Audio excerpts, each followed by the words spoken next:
Hi, everyone. My name is Charles Kirsch, and I'm the 15-year-old host of the theater podcast Backstage, Babble.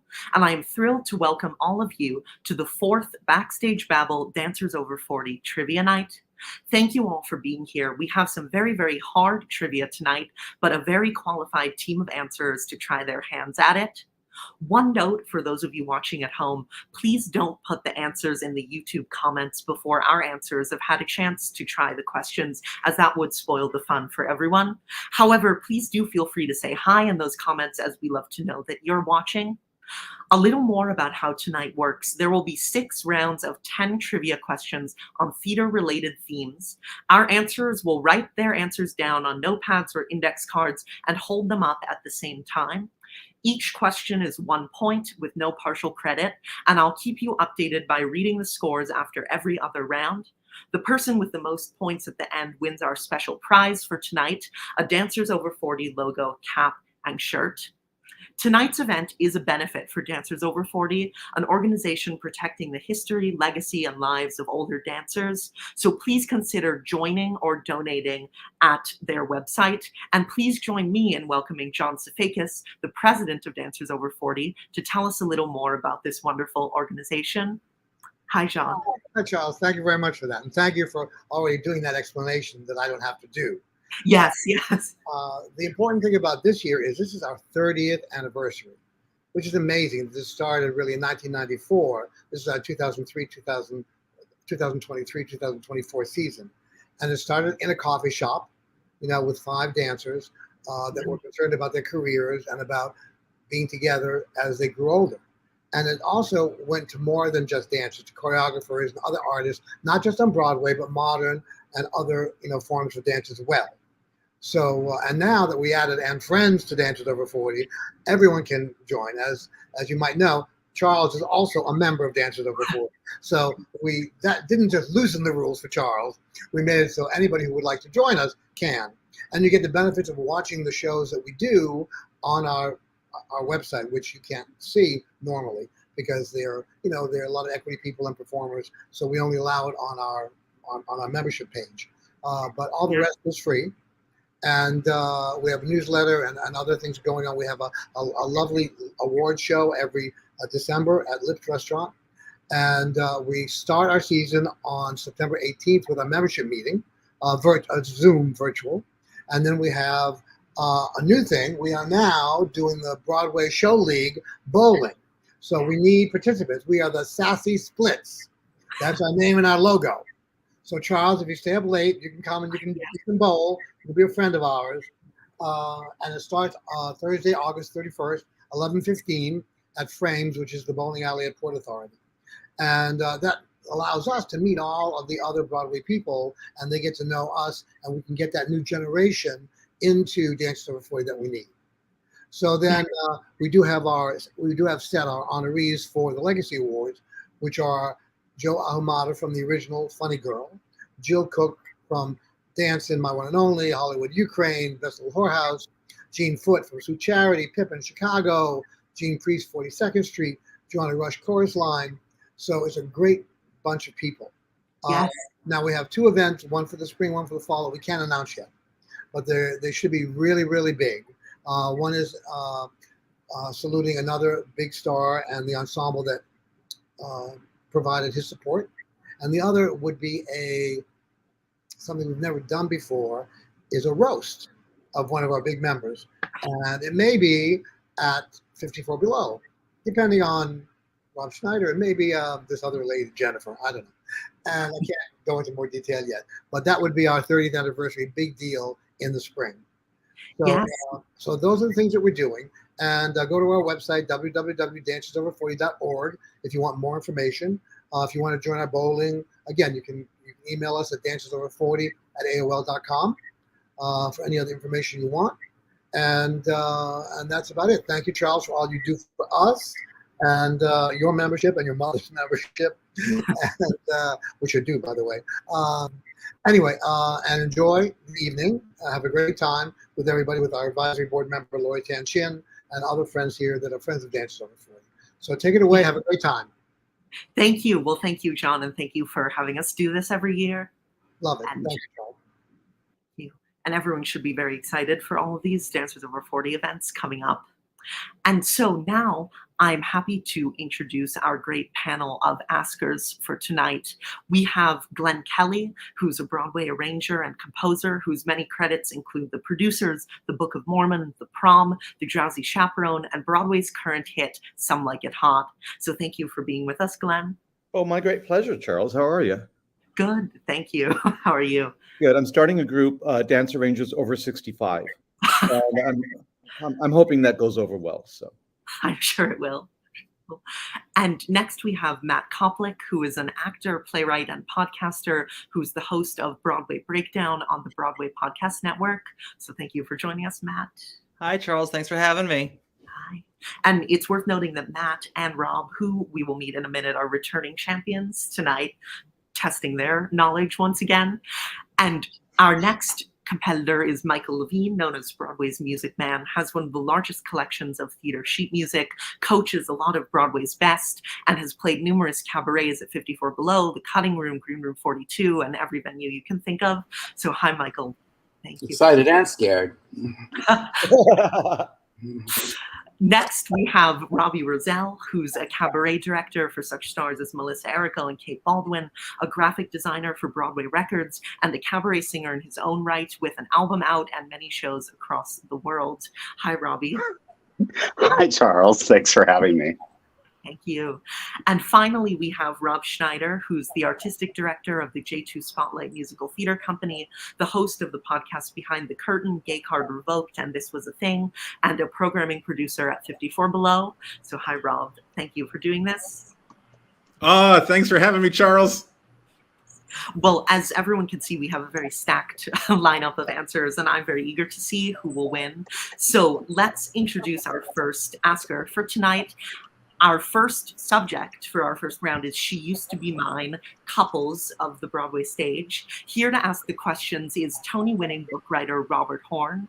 Robert Horn is the author of Broadway's corniest show, Shucked, which is currently on at the Nederlander Theater, and has also written the books for Tootsie and 13, among many other credits. So Robert, thank you so much for being here with us. Hey, Charles. Hello, everybody. Hi.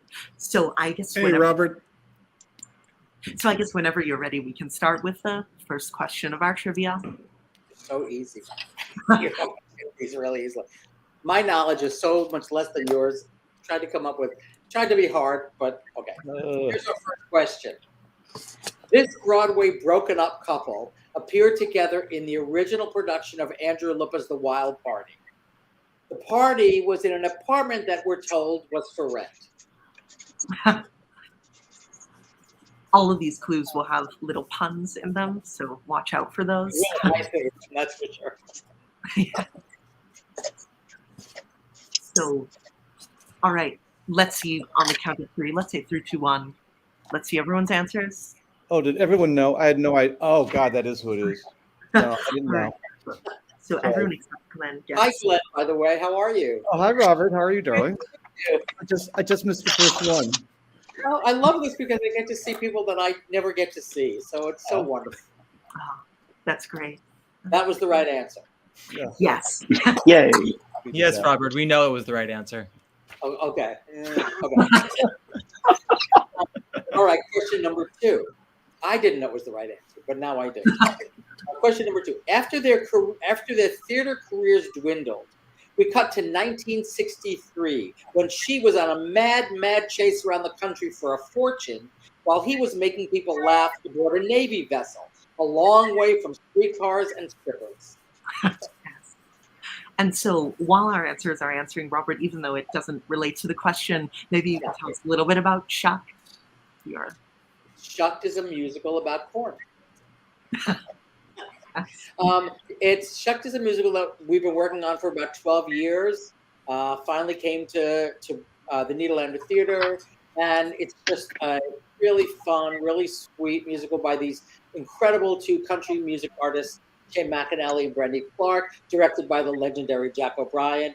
And it's a very sweet story about community and family and about opening your heart to people who are different than you so that you can grow.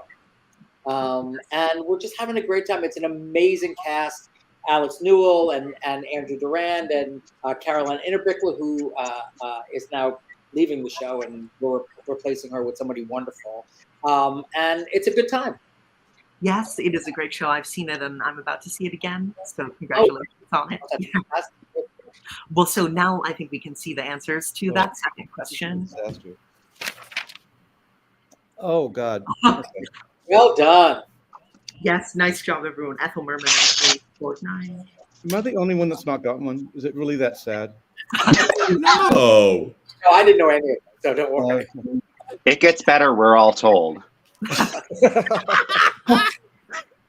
Okay, question 3. Although their lives were pretty private, this power couple appeared only on stage together once in 1983. Yeah.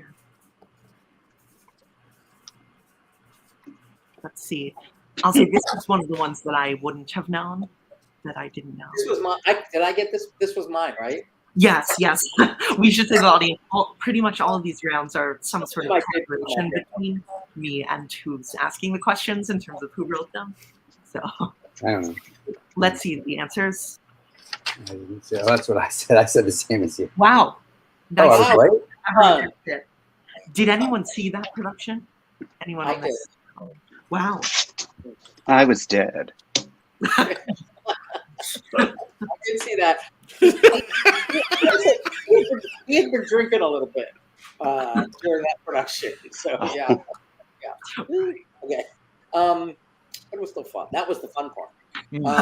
Okay, here's the next question. He may have threatened Han Solo, but she sung a solo as a replacement for Louise in the original production of Gypsy. Ooh. All right, one more Sorry, time. can you repeat that? He may have threatened Han Solo, but she sang a solo as a replacement for Louise in the original production of Gypsy. Yes. This is a Broadway couple. Both, I believe both still around, although both very old by now. Any guesses? So this was Charles's question. I had no clue about this one. Any guesses for this one? Can we hold up our card if we? Yeah, Oh, absolutely. yeah. Yeah, I don't even have a guess. Go ahead. I thought James Earl Jones and somebody, but Same. Yes, correct, Rob. Rob Oh. Schneider. You're not Nice. better than me. I'm a lonely man, Robbie, and search the internet a lot. So All right. That's true. You could probably just Google this as we're playing, right? Well, don't tell them that. No cheating. Okay. It's Rob. Next. That's what he's doing. Okay. Siri, who is James Earl Jones sleeping with? Nothing. In 19. She was Louise. Replacement Louise, not Sandra Church. Okay, we're fine. Sorry. Okay, next question. This is so easy. This dance legend made her Broadway debut in 1923, then said no until 1971 when she made 42nd Street her home again. Her famous husband was known to be quite talky. That was my little fun. Yes. You can see lots of puns in Shuck. Lots of great ones. All right. Anyone have any guesses for this? I'm sure you do. The first half of this. So Okay. you need to put both of them down? Okay, I didn't know. Only Glenn, Rob, and You only described it like it was the one woman. I didn't know I had to put both down, but I knew it was Jolson. I did. Rob. It's like couples. he was the Yeah, but then you only said the one woman, this woman as opposed to I didn't know you need to put both down. All right. Next question. The revival of a musical by the late, great Tom Jones served as the introduction for this starry Broadway couple. Let's see. I'm so sorry. Can you repeat the question? I'm sorry. Sure. The revival of a musical by the late, great Tom Jones served as the introduction for this starry Broadway couple. Yes. Thank you. I see Matt is ready with his answer. Finally, yes, I am.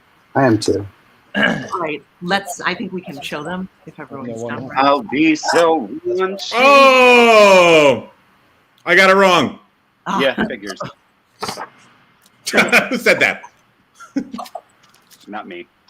Yes. Will Swenson and Alden McDonald. Okay. Right. This is a short one. He's as everlasting as her numerous appearances as Roxy. Oh. Oh, I love that when it hits. Oh, okay.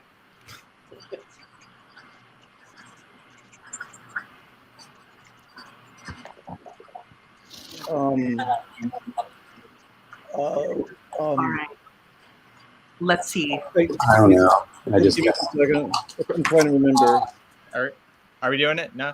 Yeah. Okay. Let's Go do ahead. that. no, that's what I said.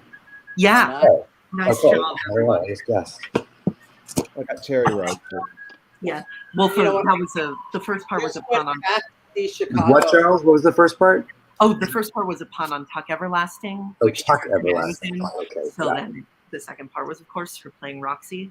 And I just went back to see Chicago like a couple of months ago when Jinx Monsoon was in it, and Charlotte Dubois was in it. And I got to tell you, it was as fresh and as wonderful as day one. It just held up, and she's just so great. It was just so great to see it after all this time still be so relevant and so fun. Yeah, absolutely. And actually, on Rob's podcast, Behind the Curtain, you can hear a great interview with Charlotte Dubois. Oh, Very interesting. She's the best. Yes. I saw Charlotte Demoise in Chicago in 1999, and then again this year in 2023. Not Sandra Joseph and Hugh Pinero in Phantom have I spent so long periods of time in between the same couple in a Broadway show. And how was it? Was there a difference between Charlotte Demoise in 1999 and 2023? Yes. Well, yes. it was the Schubert and then the Ambassador. That was really the only change. Otherwise, she's still Charlotte. Theater seat size. All right, next question.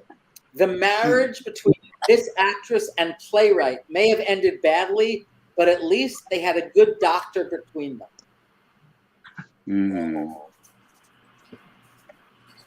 Another one of my favorite playwrights who we can talk about once we reveal the answer. All right, let's show our guesses.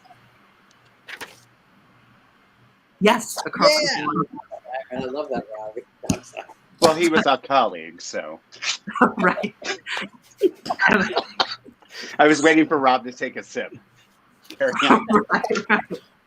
And Robert, did you ever know Neil Simon? Or? I did not know. So obviously, he is such an inspiration to me. But I will say this: during the run of Shucks, both Marsha Mason and Elaine Joyce came to see it, and both came to me afterwards, separate of each other, and said how much they enjoyed it, how much the writing felt like Neil Simon's, just in terms of the banter, and it was. I don't think I've ever been paid as lovely a compliment. Wow. But I got to meet two of his wives during the. So obviously, I mean, Neil Simon is why I started doing what I do. When I was a very young kid, somebody gave me a book of his plays, and that got me started wanting to write comedy. So. Wow, that's a great story. No, I never got to meet him, but I've heard a lot of stories. So. Right. Some better than others, probably. Some earlier years being better than the later years, from you. But yes, I mean, it's a legend. Okay, this is a long one. Married and divorced, then married and divorced. These two legends were both Tony winners, amongst many other awards. In real life, she was a Christian Scientist who became a local president, and people were over the moon for her work with Eugene O'Neill. From stage to screen, he played everything, but became a global star when he won an Oscar in general. But theater people remember him for his stay at the Plaza. Let's see. We have a comment here from Eileen Graff, great actress, who says that her friend Diane was Neil Simon's wife in between Marsha Mason and Elaine Joyce. My friend Eileen, I love you. Yes. We love her. She says hello to everyone. Fine. All right. Any guesses? I'm sure we do. Oh, Congress, I got it wrong. Yeah, I got it wrong. Rose to Scott I got, but I didn't get Yeah, you and I got one of them right, Glenn. The other one right. So that was Congress. So half points, sadly. Nat and Rob for that one. Colleen Dewhurst and George. President of the Colleen Dewhurst fan club over here.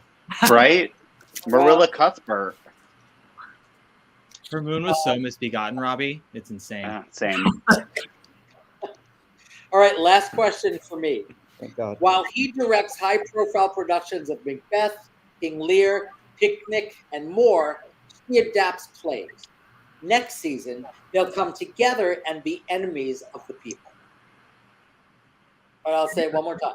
While he directs high-profile productions of Macbeth, King Lear, Picnic, and many more, she adapts plays. Next season, they'll come together and be enemies of the people. Yes. I don't know. I put this one here as a stumper.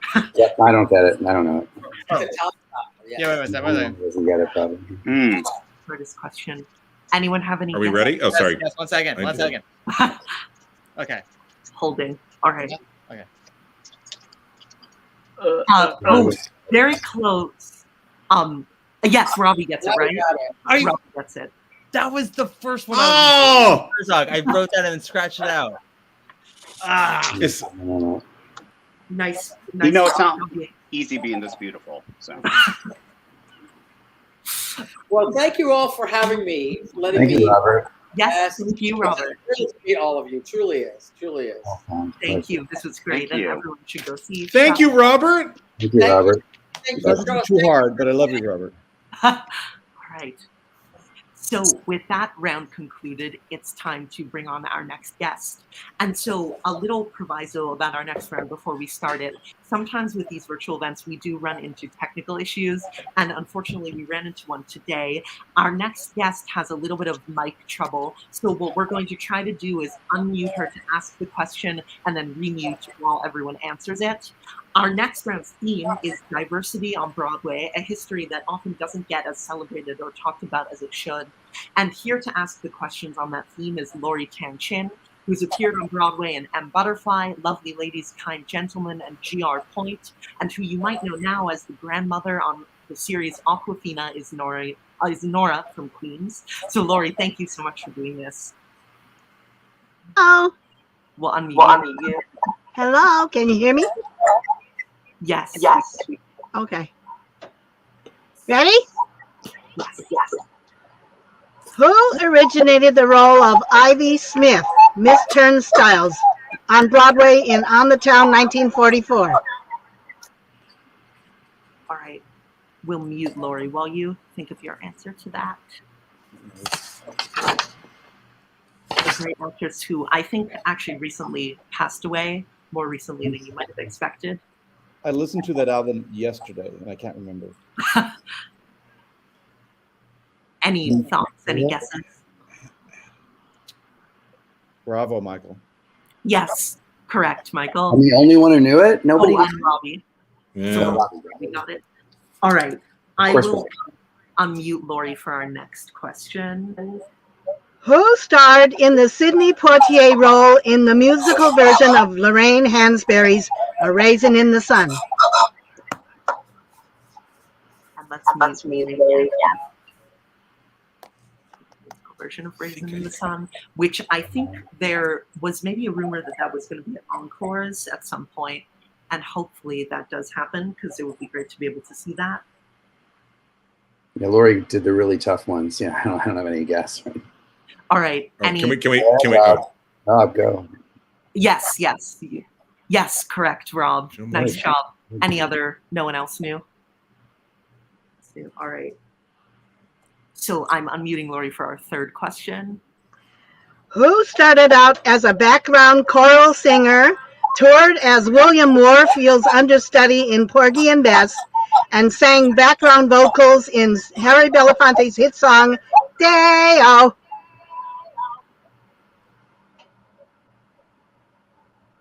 And before additional sort of part could be before going on to appear in Porgy and Bess on screen. Oh, I think Lori is talking again. Going to appear in the movie To Kill a Mockingbird. Yeah, so he might be best known from in To Kill a Mockingbird on screen. These are awfully hard. Anybody? Oh.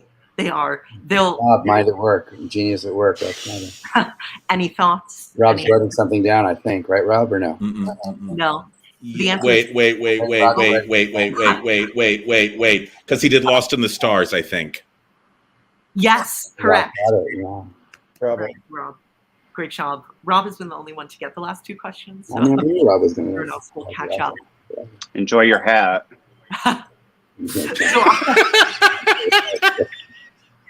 So I'm now. Wait, did Matt get food? Why did Matt get food and we didn't get food?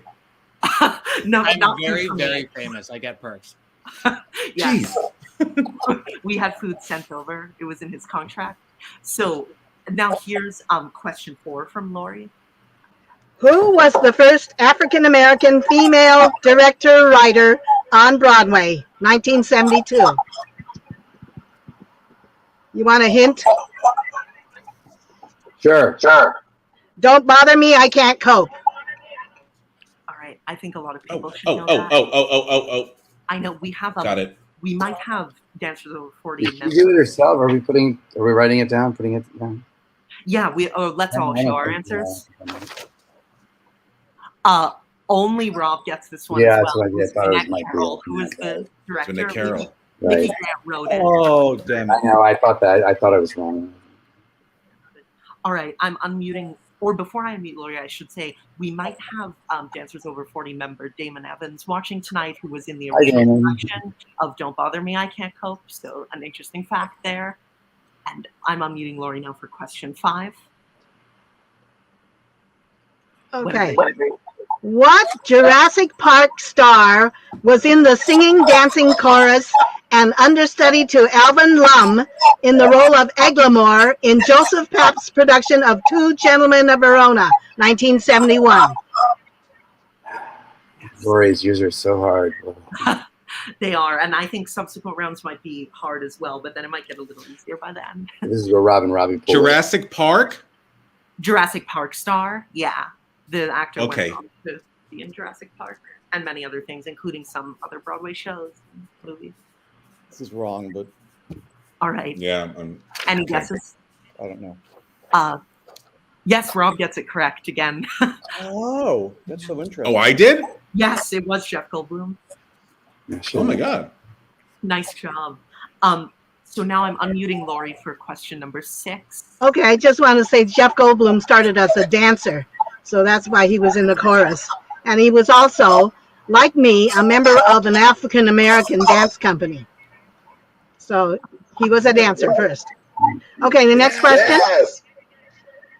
Who was the only totally all-Caucasian actor playing Asian roles in the company of the original Broadway production of the All-Asian Plus One Company of Pacific Overtures? Oh. Yes. Oh, And wow. this man is also a very involved member of Dancers Over 40, which is great, but he admits to it, so it's. Are we putting our answers up yet? He has a story about lying in his audition, which is a funny story. Yes, correct, Michael. I don't know if no one else got that. I was hoping the answer was Larry Blyden from Flower Drum Song. That's what I was. I was praying, and then you said Pacific Overtures, and I was so let down. I knew you were having the Pacific Overtures, Lori. There are lots of interesting stories about white actors appearing in these all-Asian shows for a while. Like, I know I've interviewed Sak Shimono, who was the original Ito in Name, who said that he was doing a show. I forgot which one it was, but I know Lori knows and will remind me that he was protesting outside and then going in to do the performance, protesting the casting of an actor. So that's very She's interesting. talking. Unmute her. Yeah, so I'll mute Lori now for that and for question 7. Yes, we did. We did pick at that show, Lovely Ladies, Kind Gentlemen. Saab was my mentor, and so we picketed the show before a half hour. Okay, ready for the next one? This one's kind of hard. Who were the first Asian American singing group to perform on Broadway in a review? It's a little. Oh yeah. Wait, you unmuted or she's still talking? Starred Frank Sinatra, and another one starred Ann Miller. Could you start that over? Who were the first Asian American singing group to perform on Broadway in a review?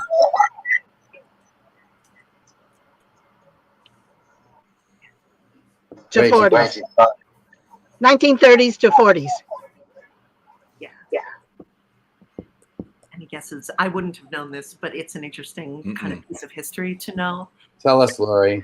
Lori can tell us the answer.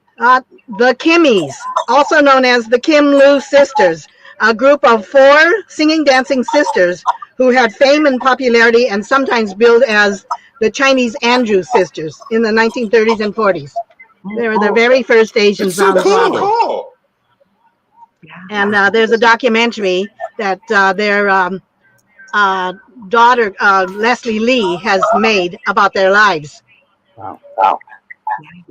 So I think we can question it. Okay. At John Lithgow's final performance in the original Broadway company of M. Butterfly, who appeared on stage for one scene, replacing me as the character Shu Fang, a servant who appears on stage to serve tea? And we should note as a hint that it's not such a hard question that the answer is going to be someone totally out of the blue. It's someone who was involved with M. Butterfly. Maybe you told me this. I can't remember. Another great story that I think Lori can tell us more about when we unmute her again. Anybody guessing? Nobody's guessing. Nobody guesses. Go. No. Oh, that is in it. Yes, Robbie gets it right. The answer would be David. Oh, wow. so smart.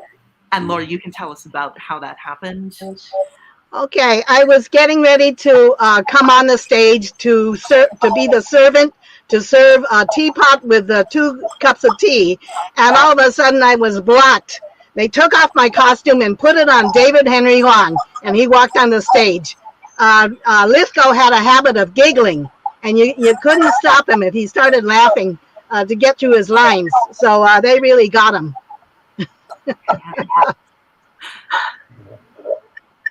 Ready? Yeah. For the next one? Who originated the role of Ludi Belle Gussie Mae Jenkins in the musical version of Pearly Victorious? And who played the role in the original play? Two answers. And the play is, I know something they're about to revive on Broadway with, I think, Cara Young, a Tony-nominated actress, in that very role. But who would have played it in the musical and the play?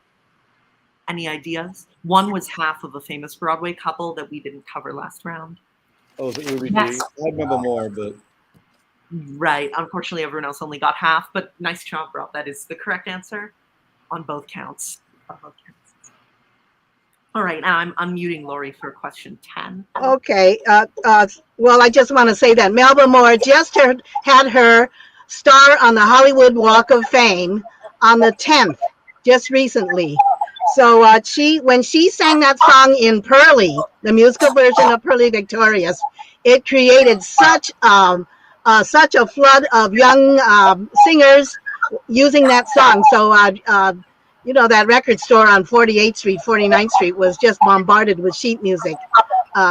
She just created such a big hit. But yeah, that's our girl, Melba Moore. And Ruby D was the one who was the first Ludi Belle in the play.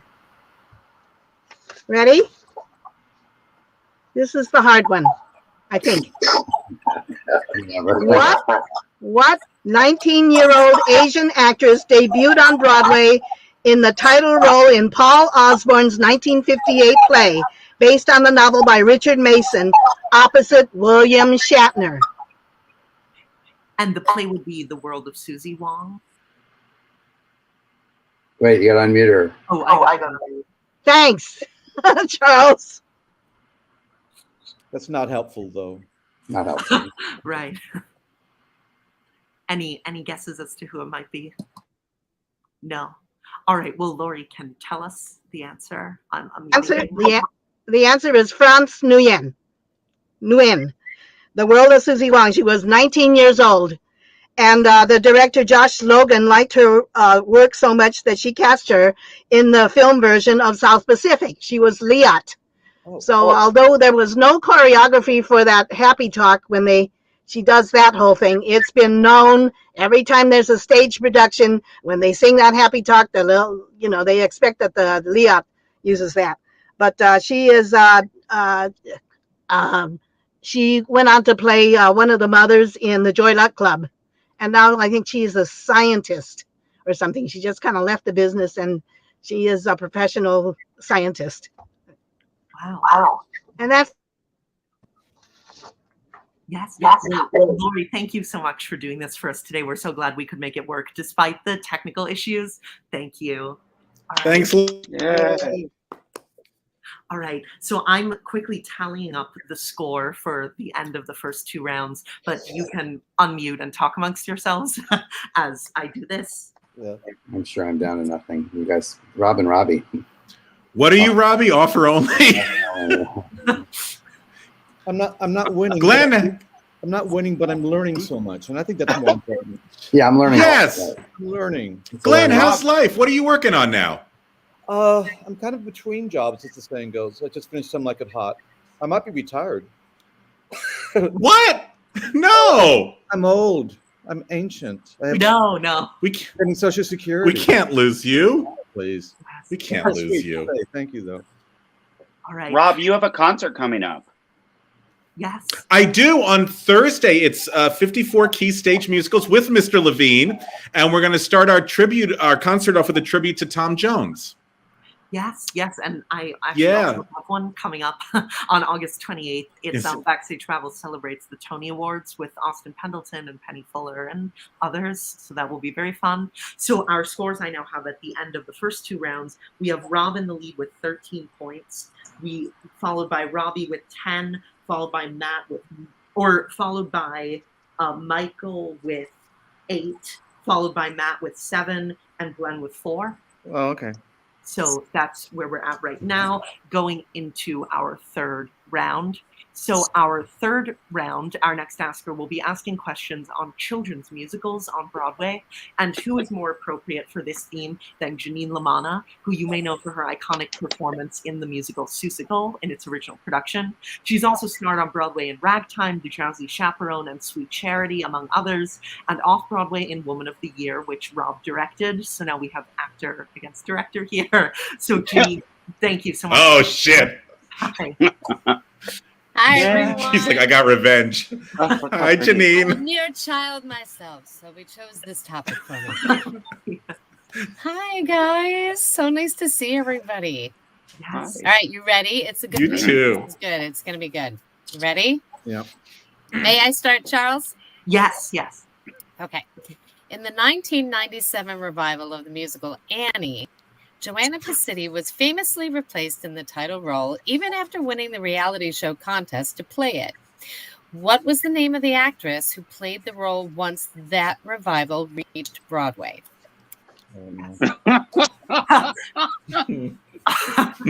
Yes, we're ready. We're ready. All ready. They're all ready. Glenn, you and I are like, It's not going to be me, Annie, no Yes. more.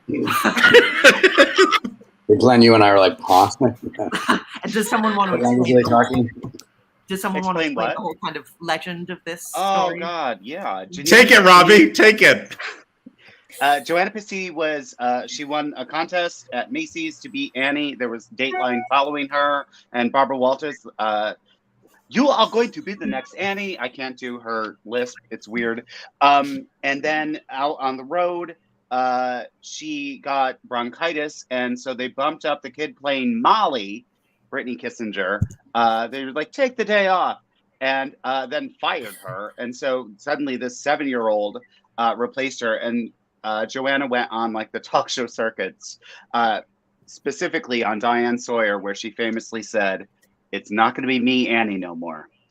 And that you can see that in gay bars across America. History repeats itself at that show because that happened at the good speed. Yeah, Watch out for those Mhm. orphans, Annie. They were coming for your heels. all right. Is there so a we- therapy group for all these women now? It's a Oh, there's documentary a called Life documentary, Is so- Tomorrow, and there are a million camera crews all around for your therapy.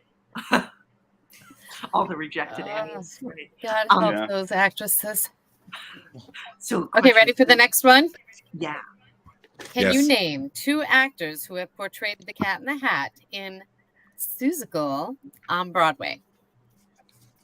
And you're naming 2 Just out the- of 3 there. 2 actors that have played the Cat in the Hat.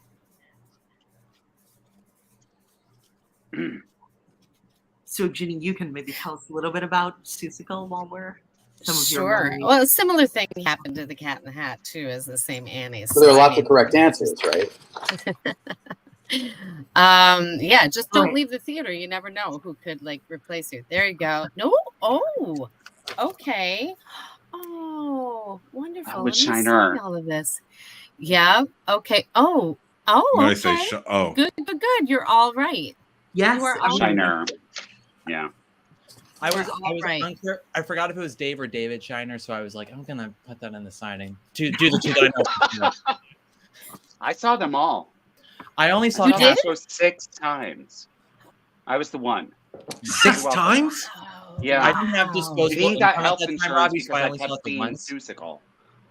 You and Rosie O'Donnell saw it like 50 times. somebody Yeah, had to. she was a big fan. Somebody. I mean, it was packed. The houses were packed every night. I will tell you that every time another star went into the show, there was a lot of press, and it was so exciting, especially Rosie because she was such a fan of the show.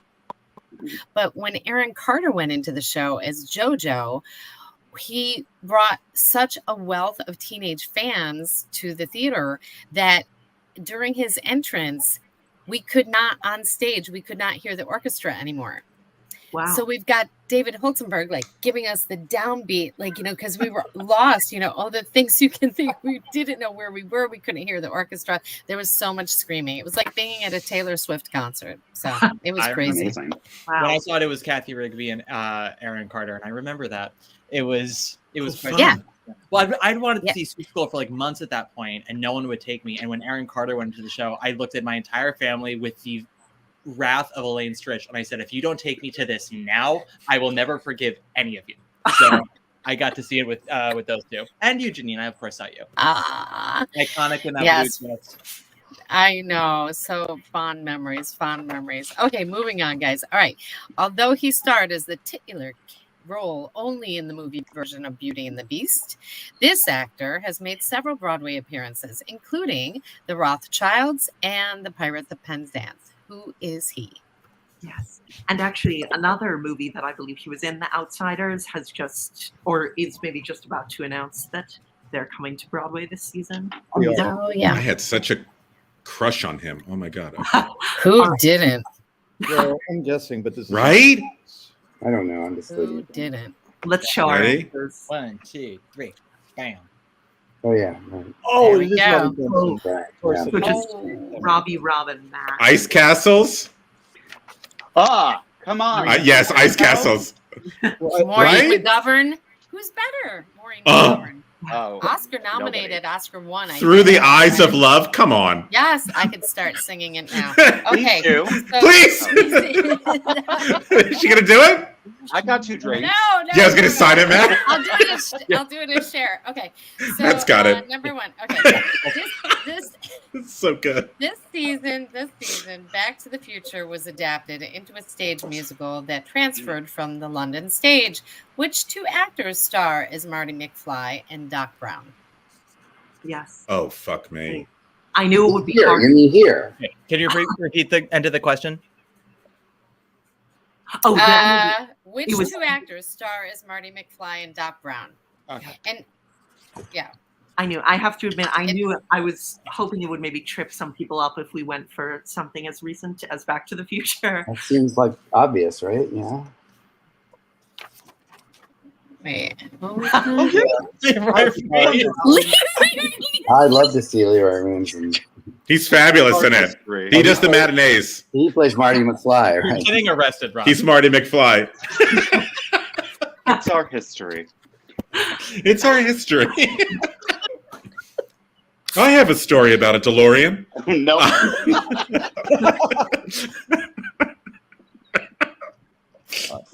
Okay, everyone moving It on. involves me and Grover Dale. Yeah, go ahead. Sorry. Keep it PC. Keep it PC, people. Okay, Harry Potter and the Cursed Child won the award for the best play in 2019. Who penned the play based on J.K. Rowling's book? So, who wrote the adaptation for the Broadway show? Yes. I remember that being one of the most surprising Tony years to me, that won Best Play. I was totally not expecting that. What were you expecting, dear? I actually don't. No, I want to know, Mary Charles. and What the did you King, think was going to win? perhaps? Oh, well, now I'm trying to remember what the other things were that year, but just generally, I wasn't thinking they would go for something that was more of a spectacle like that. I kind of forgot that it did win Best Play, actually. Yeah. Yeah. Americans won't ever let you forget that it won Best Play. You know it now, Okay. I guess. 'Cause I don't know. Right. Okay, let's see your answers. Let's see it. Yes. Stop. And Okay, Matt and Robbie so- got it. Yeah. Justice for Grover Dale, Rob. Jesus. I mean, that's one I want to If you see. write queer YA fiction about Grover Dale in high school, were you that person? That was me. Actually based off of your In book. high school, he's doing it now. oh, okay. He and Peter Felicia are writing together. Stop it. There is a child on this Zoom, everybody. Okay, wait. everyone. I said PC. Okay, this is the children's musical portion of the Right. show. I'm sorry, Miss LaManna. You said Oh my PC, gosh, but we're I'm all gonna on lose Max. my Gertrude McFuzz card. Okay, so all right, so the musical Honk by the British writing Oh. team of Styles and Drew is an Mhm. adaptation of what famous story? Yeah. And I know, Michael, you can tell us a little bit about Honk after we answer, because I know you worked on it. Yeah, I was kind of an expert on Honk. I musically directed it in 2000 at North Shore with Nancy Opel and Jim Heinman and Ken Primus, and then I did it again at Wichita and co-produced the American Cast album at Wichita. Oh, it's a good album. So I kind of thank you. I'm proud of that album. It's a fun album to do. So obviously, All right. the way to put it up, you know, Let's hold it up. Let's hold it up. Oh, Showgirls. Of course, I'm Showgirls. Matt going in for the joke. Yes. Yes. Thank you for giving us Charles Very Nelson good. Riley tonight. You're welcome. Where's your Charles Nelson Okay. Riley hat, Robbie? It's in the Oh, other room. gosh. Sorry. I was thinking more Paulin, but I'll take it. How dare you? Michael I'm the Paulin. center square. All right. Okay. Finding Neverland told the story Hmm. of the life of J.M. Barrie, the author of Peter Pan. What actress with a significant connection to the source material played Mrs. Du Maurier for a few performances? I'm Finding Neverland is famously Matt's favorite musical. Famous. Is it really? No. No. It is Quite the opposite. Charles is negging everybody. I hate that. Burning passion. Not a Oh wait, listener. hold on. I don't remember. Yeah, I don't Yes, know. it is. Go ahead, Are you Matt. not a fan? It was handful of performances. This one Go ahead, Matt. Tell us. of who did it? Yeah. Miss Duncan. If you're Oh, nasty. right, of course, I remember that. Mhm. There you go. Glenn and I didn't. I didn't know that. She has some great stories about that. I know she told me she'd gone to see it with her son or maybe grandson, and he said to her, like, don't do this under any circumstance, but she didn't listen to him because she wanted to be back. But then the director, she said, was giving her so many notes, like pages and pages of notes, that she essentially just quit after a few days of doing the role. And when she went in, the pirate ship was made out of wheat thins, which was in her contract. Interesting. That is And then they called Kathy Rigby. Weirdly. Diane Paul is to blame for Sandy Duncan not coming back to Broadway longer. That's a reason we have to hate Diane Paul, is what you're saying? Cool. Wow. Yes, that's what I'm hearing. That's what I'm hearing. That's all I'm hearing. I know how Sunday Duncan feels right now, actually. No. But please continue. Okay. Next question. How many? I'm moving along, gentlemen. How many girls shared the role of Matilda in the original production? How many boys played Billy Elliot? So, how many girls played Matilda? How many boys played Billy Elliot? I'm wrong. I'm guessing two numbers. Charles, at one time, you know the original cast, Yes, right? yes. At one time. Okay. Janine, can I ask you a stupid question? Are we supposed to add up the two numbers, or you're talking about? No, I think you can listen It's a separately. fraction. It's a fraction. Okay, it's a fraction. Yeah. Daisy It's a and Violet fraction. right next to each other. Come on. Yeah. Thank you. No. I feel seen. All right. All right. Oh. All right, Oh. Robbie and Matt and Glenn. So Glenn, Matt, and Robbie have that correct. It was 4 Matildas and 3 Billy Elliot. This is also the ideal age for Victor Garber in my brain, right here, 43. Oh. That's the Victor Garber I like. I'll tell you a story later about him and Kate Baldwin. That's very funny. Oh, well, you can tell it now. He's sexy. Oh, That's a hot Want take. to tell it now, Robbie? Victor Garber is sexy, hot take. one Right? day, in the dressing room of Kate Baldwin during Strawberry Parks, Bernadette was in her corset undergarment stuff, just on all fours, and going woof woof woof woof. And Victor walked in and went, "What are you doing there? Why is she? Somebody's got to get up. Why are you down there?" And she goes, "I'm a dog, Victor. Woof woof," and just like went away on all fours. No notes. I said, "Why didn't you pull out your phone and film it?" It's a great story. Janine's like, "What is Have you ever happening?" noticed that Bernadette Peters just sounds like Alice Ripley with a cold? You're welcome. Like, yes, it's she's the one who didn't pop the Claritin. Thank you, Sarah Ramirez. Good. Go ahead, Janine. I know all these people. Okay. So, Yes, Collie. They're all watching right now. Right. Everyone. The world is watching us. okay. We're live streamed in Times Square, right, Charles? Yes, right on the biggest billboard. Good. Great. Good. Bernadette Peters is Keep it. crawling around. Let's let Janine speak, everybody. Okay. You're right. You're right. One of the first musicals with a kid in the leading role was Oliver. What director helmed all 3 Broadway productions of the show?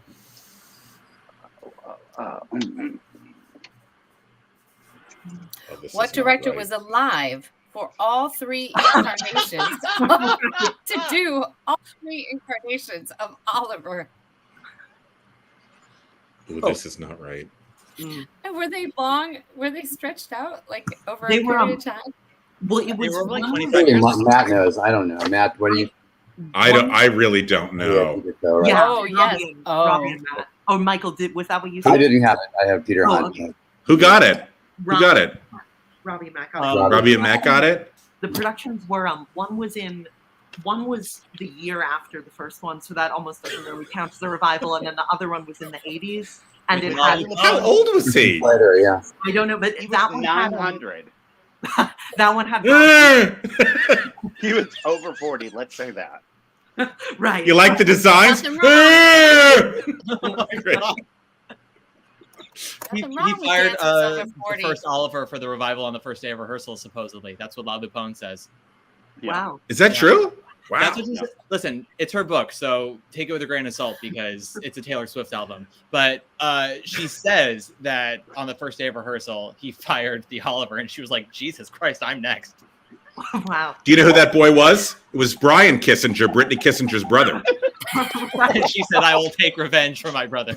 I'll take it. I shall have vengeance. Janine. Okay, next.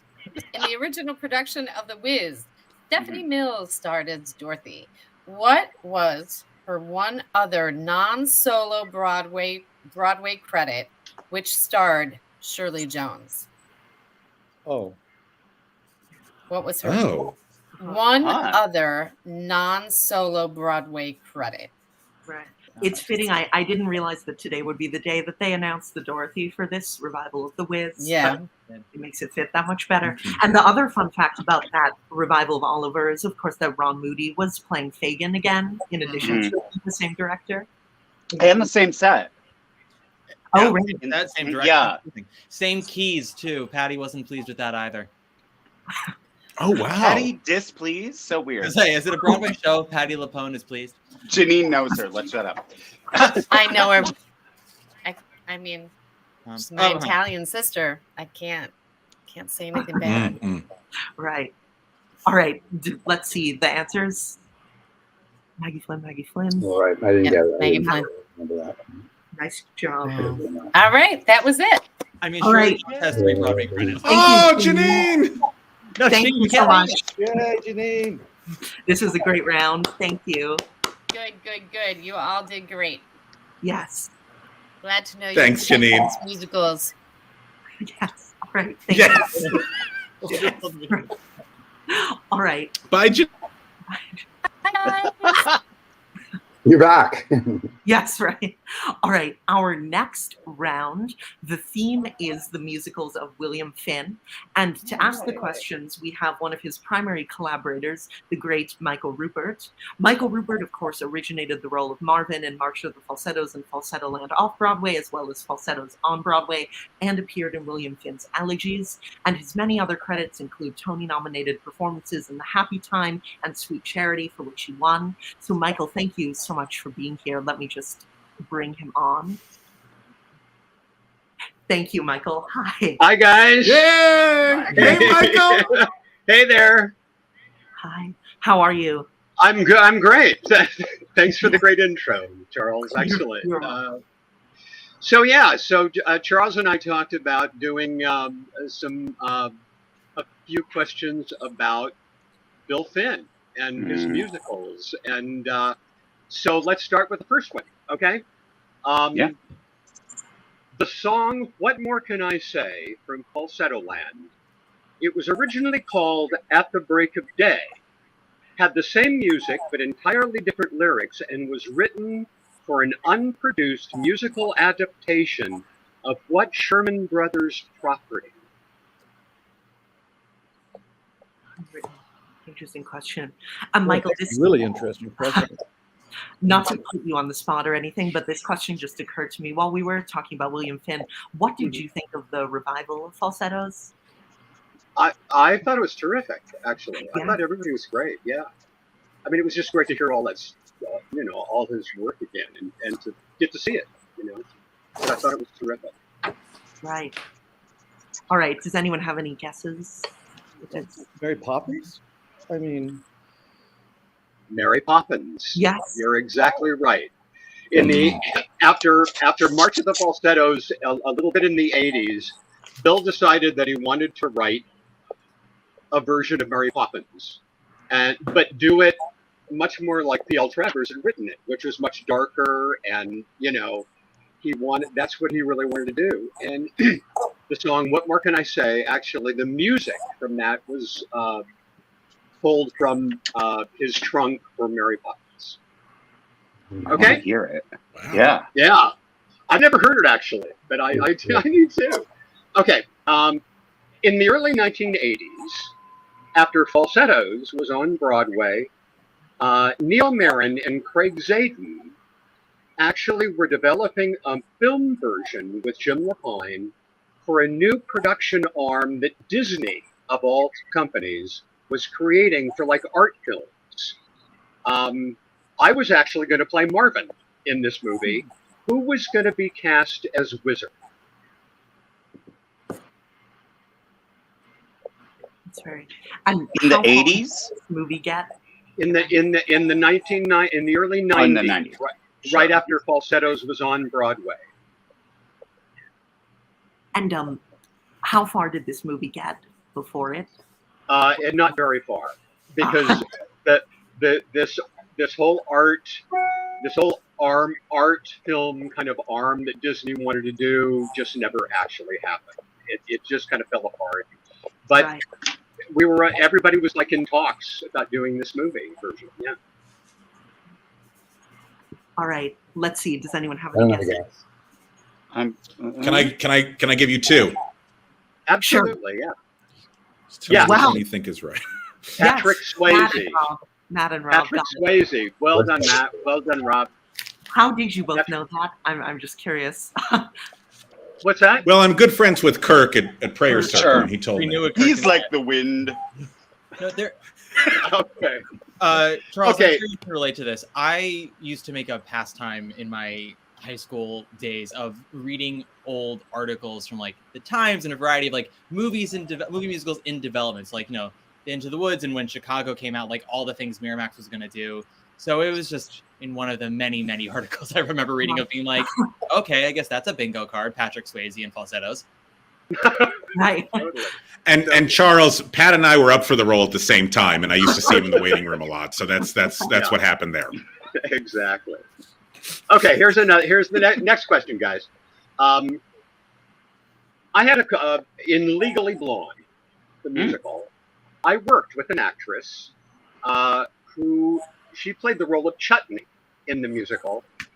She made her Broadway debut in Spelling Bee as an understudy for Olive Ostrovsky, Marcy Park, and Loghain Schwartzen Jr. Who was this actor? Who was the actor's name?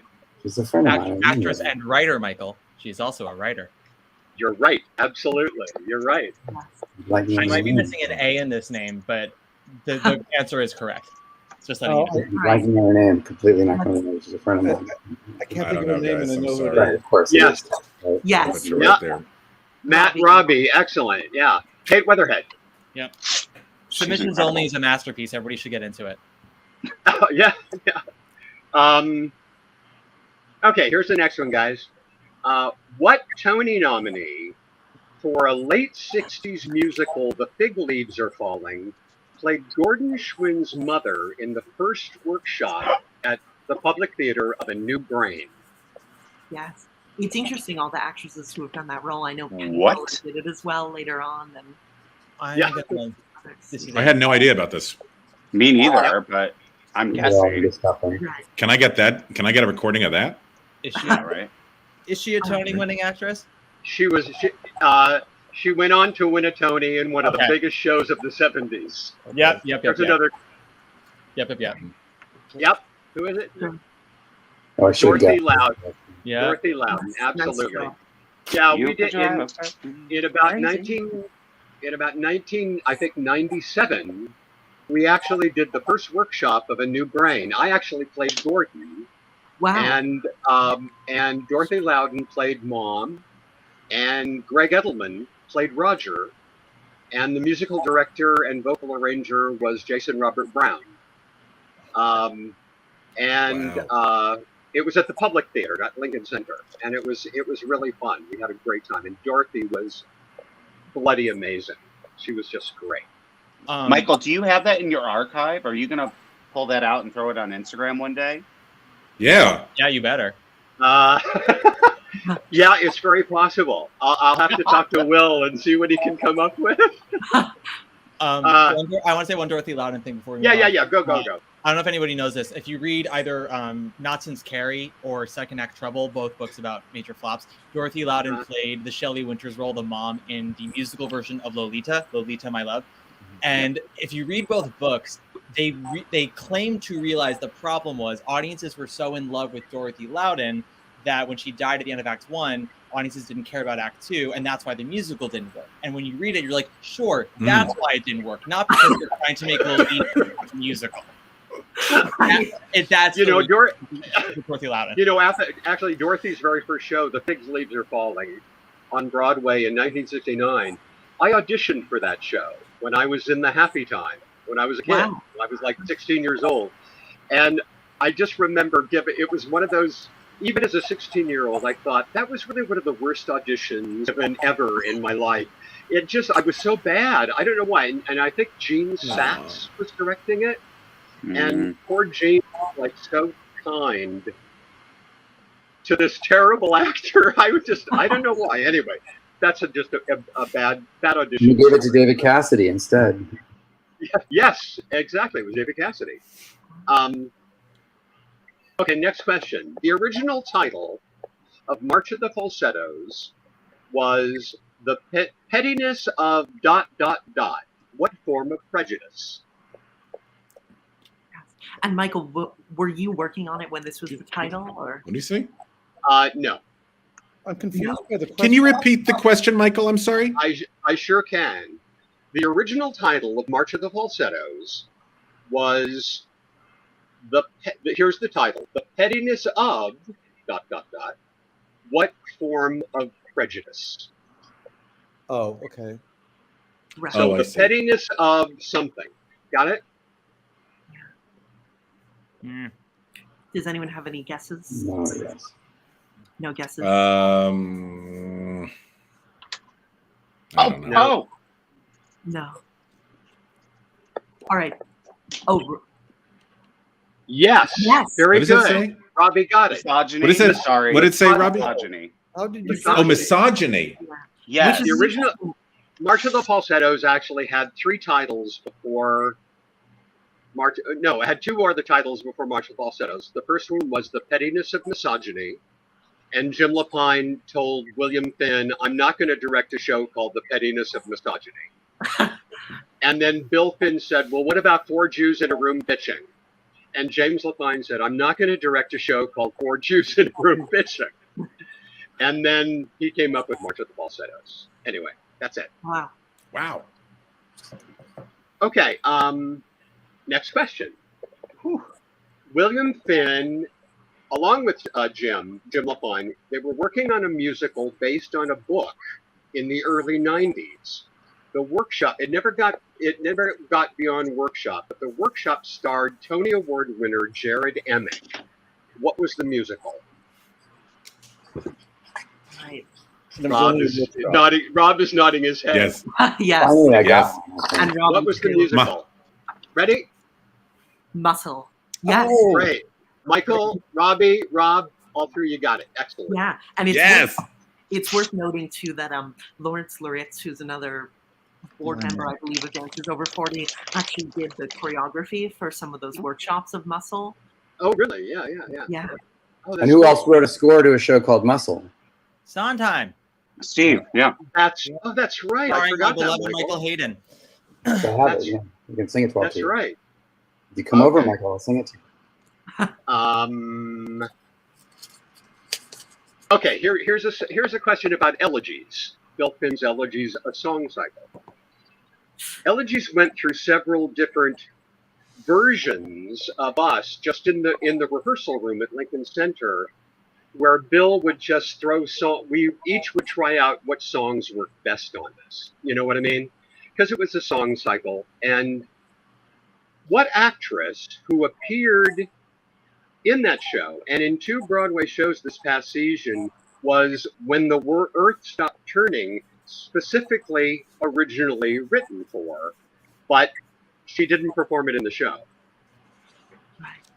Well, so while people are writing, Michael, maybe you can tell us a little bit more about Elegies or how it happened or anything like that. Elegies, well, I don't know. It just kind of happened. We all got together in this room. Bill had written all of these songs about people passing, about and it kind of in honor of them, you know, he wanted to express what he felt about them, and what they had meant to him in his life.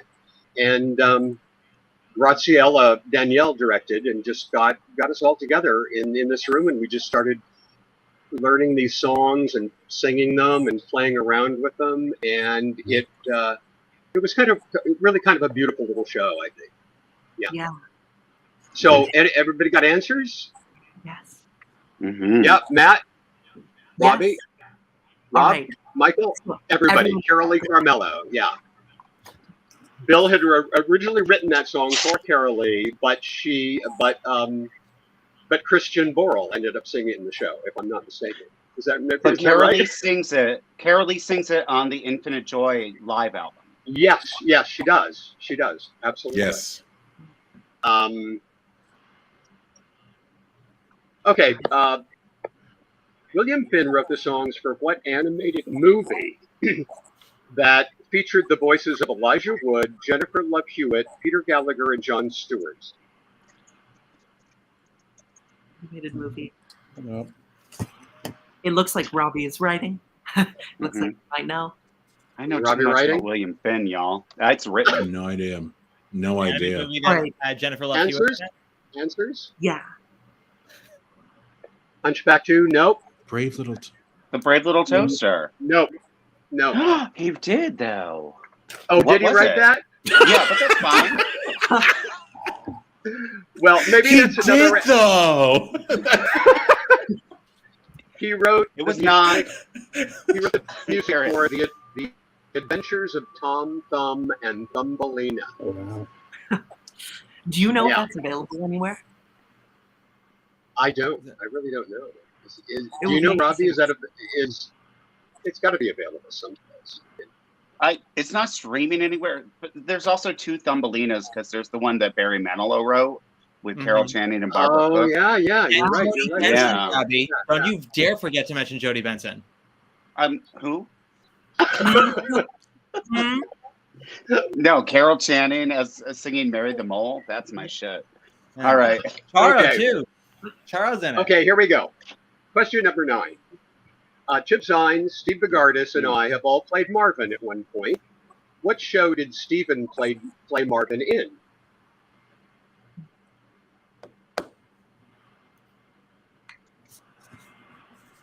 I wonder. Any guesses for this one? Just a guess. Just a guess. Guesses? All right. Ready? Hold it up. Okay, no, Matt's still working. I am too, but Right. Michael? Robbie? Robbie, well done. Oh yes, and Glenn. Well done. yay! Hey. They did a production of In Trousers off Broadway in 1985 Oh, I saw it. at the Promenade Theater on the Upper West Side, and Steve Bogardus played Marvin. I remember that. Did they ask you to do it first, or No. how did that go? Ah. Yeah, it's interesting. Going back to A New Brain, I really wanted to play Gordon Schwinn in A New Brain because I'd done the workshop, and Andre Bishop, when they moved over to Lincoln Center, Andre Bishop said Rupert can't play. It'll look like another Marvin musical, because I had done the falsettos thing. So, okay, here's the last one, guys. The number March of the Falsettos in March of the Falsettos at Playwrights Horizons, when we first did it, was actually choreographed by the show's orchestrator. Can you name them? Yes. I'm sure at least I know Michael and Glenn should be able to. They both come from the music side of things. But I didn't know this though. That's interesting. Ready to go? All right. Everybody got it. Michael Across the Sterman. board. Yeah. It was a very funny thing again, and Robbie, you mentioned something about like how crazy could it have been putting March of the Falsettos together. yeah. We literally got to this song March of the Falsettos, and Jim Lapine said to all of us just in the room, like, okay, what the hell are we going to do with this? And Michael Sterman started playing the music, and then he got our rehearsal pianist to come and sit at the piano, and Michael Sterman started marching around the room and doing these crazy kind of stupid moves and marches. And he actually ended up choreographing the number March of the Falsettos in March of the Falsettos. Wow. Yeah, I love it. That's incredible. He's a great guy and a hell of an orchestrator, Mhm. Yes. Yes, but first he was a dancer. Yes, he was. Anyway, that's it, guys. Thank you. All right. Thank you so much. Thank you, Michael. Thank you, Michael. We love you. Pleasure. Thank you. What great stories, too. So while I tally up the scores from these last 2 rounds, I'd be curious to know with all of you, did any of you ever know or meet William Finn? Oh, yeah. I have, yeah. A couple of times. Lovely guy. I love his musicals so much. Oh my God, they're so great. Yeah. My school used to have, or I'm sure they still do it. Every year, the theater department would give an award to some person in the theater community, and they would get to come up for basically a free trip to Boston and see the spring musical. And my junior year, it was given to William Finn, and so he came and saw our production of Man of La Mancha and got to see my Sancho Panza. So that is my claim to fame. How cool is that? Yeah, it was quite nice, and he said some nice things to me, which I've learned since then is a rarity from William Finn. Yes. And then he did a So master after that. So wait, Matt, you grew up in Boston? No, I grew up in New York, but I went to college in Boston. I went to Emerson. Got it. And Glenn, where'd you grow up? Norwalk, California. You know the next to Long Beach, next to Downey, 605 freeway goes right through there. It's an astonishing. Oh yes, I'm currently in Thousand Oaks, California. Well, that's great. Yeah. Thank you. Thank you, Glenn. Sweetie, you're doing That's great. just great. Right. Well, that's Glenn. Great. All right. So I have our score for the last 2 rounds. Trying to keep the ball in the air, folks. Sorry, Charles. So I have got the scores for the last 2 rounds. These are just to note, this isn't the first 4. This is just the most recent 2 put together. So for the most recent 2, we have Robbie leading with 18. Then we have Matt with 17. Then we have Rob with 11. Then we have Glenn with 7 and Michael with 7 for these last 2 rounds. So going into the next 2 rounds, our final 2, which are exciting. So our next theme for our next round is Broadway choreographers of the 21st century, tying back into Dancers Over 40. And we have someone who's worked with many of the best of them, a veteran Broadway dancer and performer, Lance Roberts, whose many credits include the recent Music Man revival, My Fair Lady, Sunset Boulevard, Ghost, Sister Act, The Pee Wee Herman Show, and more. And he also played Whizzer opposite Michael Rupert's Marvin in a production of March of the Falsettos. So here is Lance. Thank you so much for doing this. So cool. Hello, how are you? Hello. Hello, Lance. Hey, I feel like, I haven't seen Michael in so long. It wasn't a production, it was the production. I replaced Stephen Bogartis in 1981. It was a long time ago at Playwrights Horizons. And it was great to see Michael and hear. I mean, you all are geniuses at these questions. I was trying to play along. I gave up long ago. It's so hard. So did I, Lance. But I think we have some good questions coming up that I think you'll. So Michael Lavine, I'm pulling for you. You got to get to the double digits. So Charles, thank you for calling me a dancer. I am not a dancer, but I move well after 6 weeks of rehearsal.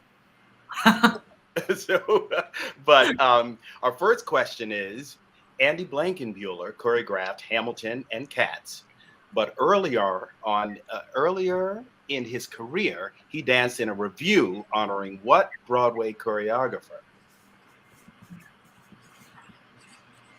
All right, we can show whenever you've got. I think it should be a short answer. Yes.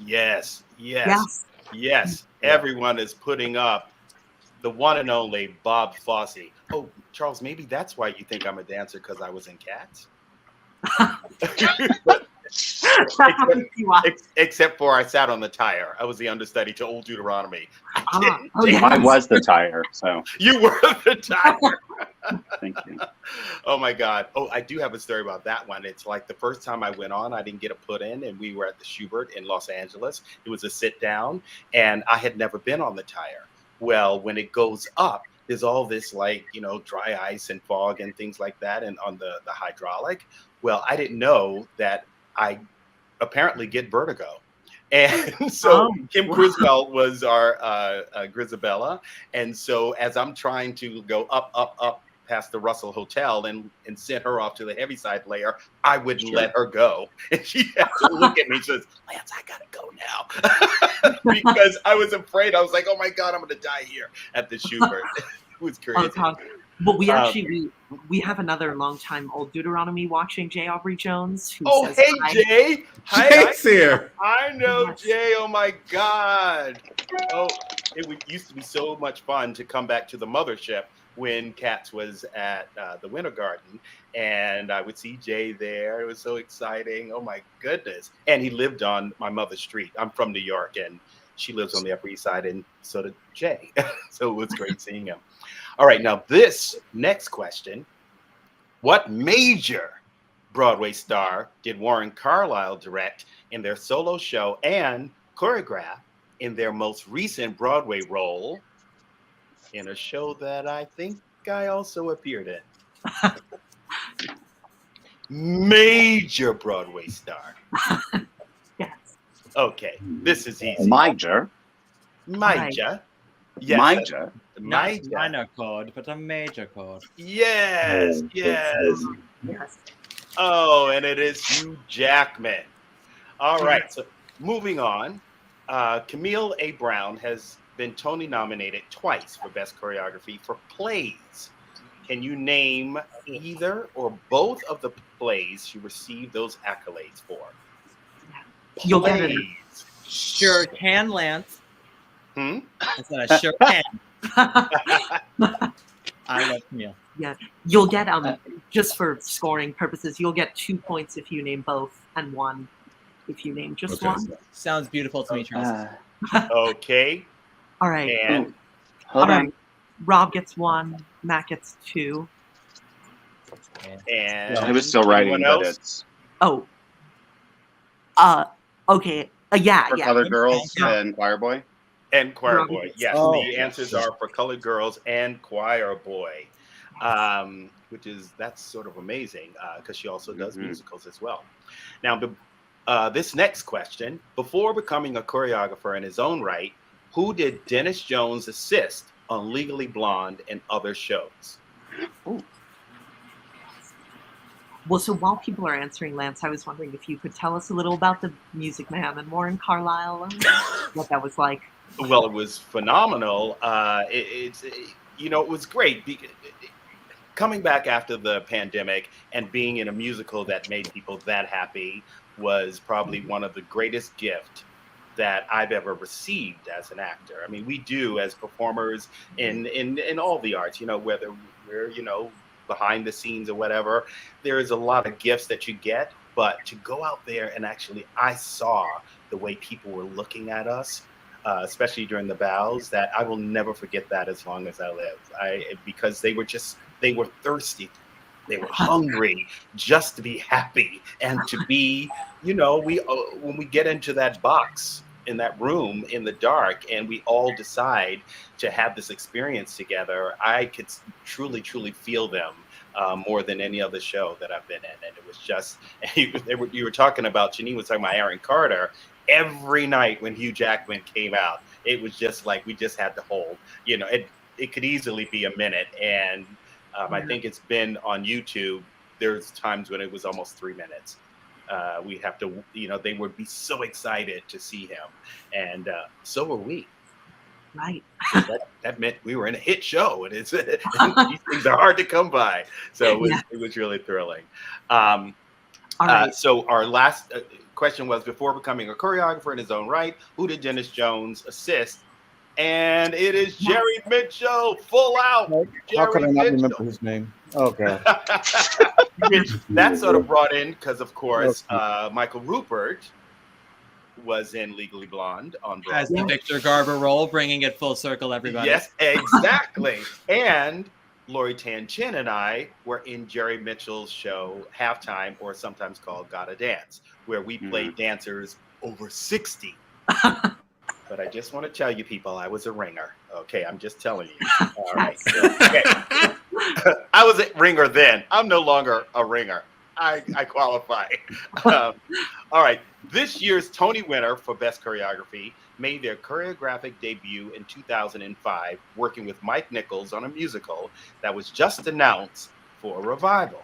Can you name the choreographer and the show? So it's, I know.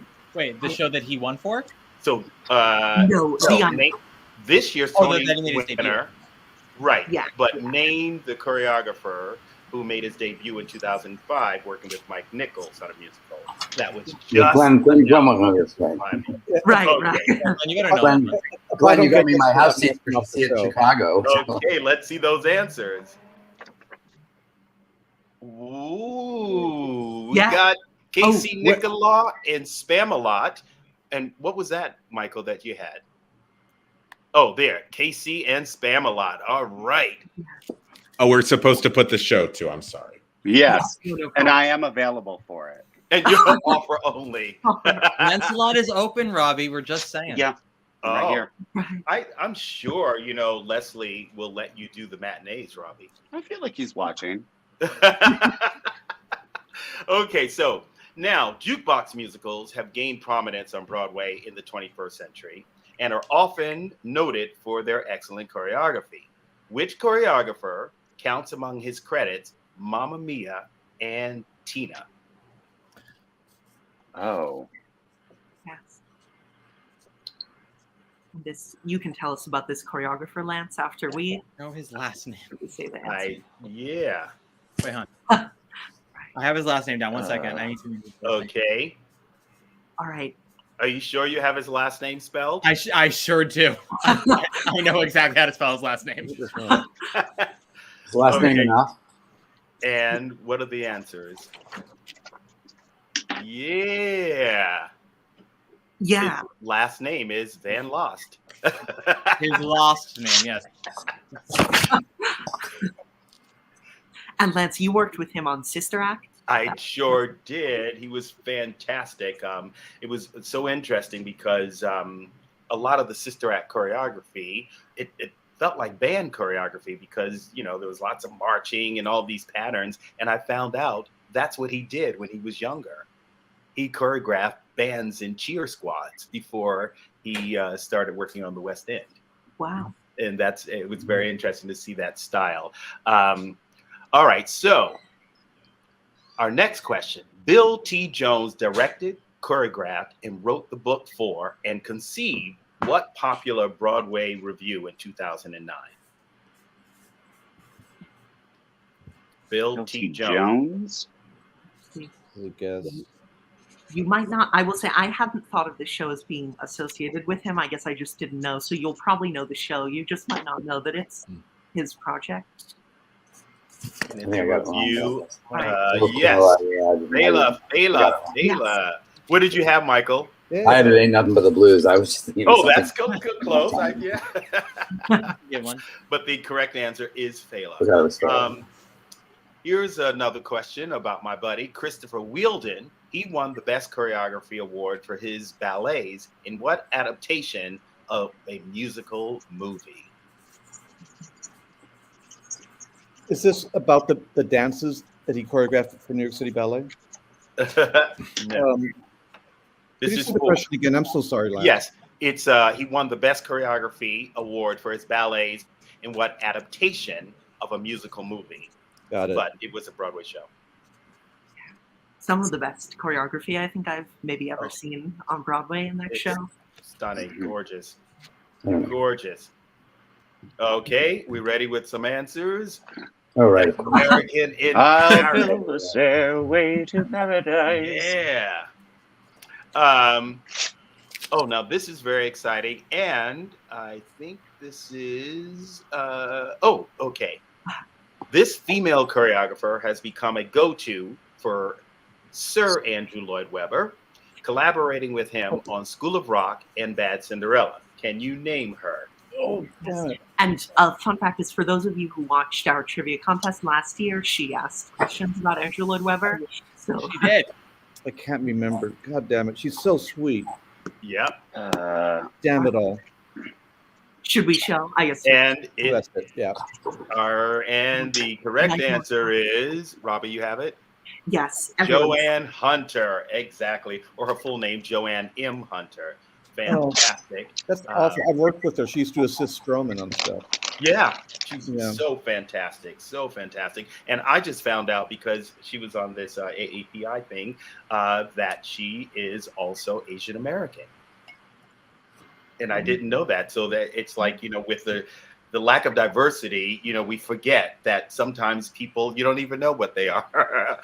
So it's exciting to know that there she is, breaking down barriers right here on Broadway, because there aren't that many female choreographers, period, believe it or not. Our final question. Jennifer Weber, speaking of female choreographers, was the only choreographer nominated twice for a Tony Award in this year, 2023. Can you name the two shows she was nominated for? Yes. Unfortunately, this time we're not doing 1 point for one, 2 points for two. The 1 point is getting both of them. Oh, for this question. I can't do the symbol because I'm not educated, so I'm writing out the actual word. Okay. All right. All right. I can't do the symbol. Okay. Okay. Okay. All right. And Juliet and Kate Pop. I didn't even know. Yes. I'm the only one who didn't know it. I don't know who she is. Yes. Fantastic. And it was a great accomplishment, I think, for her to, to get 2 Tony nominations. And I think it was her debut as well on Broadway. Yeah, I was just going to say. Wow. This here is a K-pop bucket hat that we purchased on the second to last show that they did. So we have a lot of friends. That's all I'm saying. I love it. Well, you all are really so knowledgeable about Broadway. It's very exciting. And thanks, Charles, for inviting me here. It's really exciting on a Monday night. Thank you. We're so glad you could do this. And I look forward to seeing Michael Lavine. I got money on you. So luck there, right? Yes, Michael.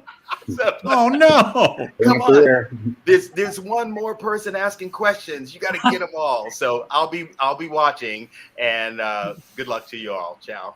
Thank you so much. All right. Thanks, Lance. He's lovely. I never met him. He's so sweet. He is. Yeah, this was my first time meeting him too, but it's great. I'd seen him in The Music Man and My Fair Lady and all those things. But all right, so this event, as you know, is to benefit dancers over 40. But to be a well-rounded Broadway expert, you have to know about straight plays as well. So here to ask some questions on that topic is an actor who won a Tony for The Humans, Reed Birney. He's also appeared on Broadway in 1984, Casa Valentina, and Gemini, among other things. So thank you so much for being here, Reed. You guys are hilarious. So funny. I don't know. I've got a lot to live up here too. Okay. I'll dive right in. In what play did Paul Newman and Joanne Woodward appear together in 1964? Oh, 1964.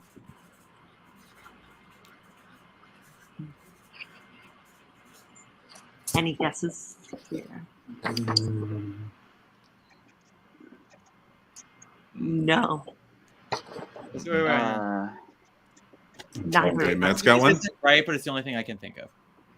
No. They met on Picnic. Yeah. Yes. There you go. Robbie got it. Is it? What is it? Really? Baby Want a Baby Kiss. Wants a Kiss? Baby Want a Kiss. What is that? That's not a play, Robbie. You just wrote words, and Reed said yes, and this isn't real. I am an improv class.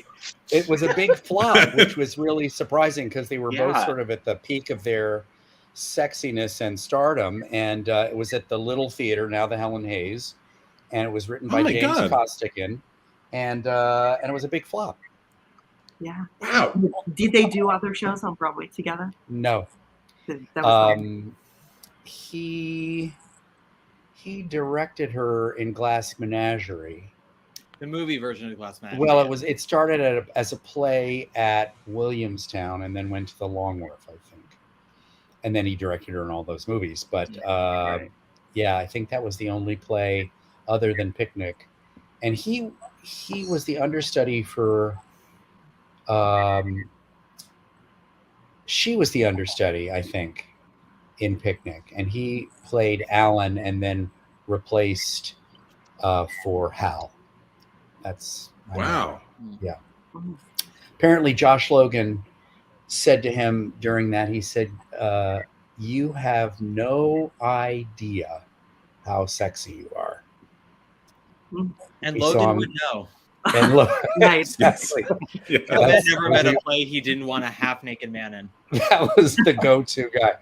Okay, name 3 of the men who played Gary Essedine in the 6 Broadway productions of Noel Coward's Present Laughter. Oh. 6 actors, name 3 of them.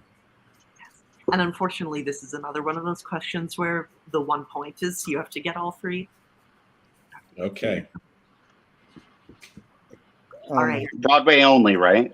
Broadway Yes. only. Yes. Yep. Is everyone ready with their? I actually am. I am. One of them is the previous answer, and one of them I mentioned on this episode today. There you go. I only got There you go. Not me. All right. Well, Robin. The other two, George C. Scott did. Yeah, they're George E. Scott.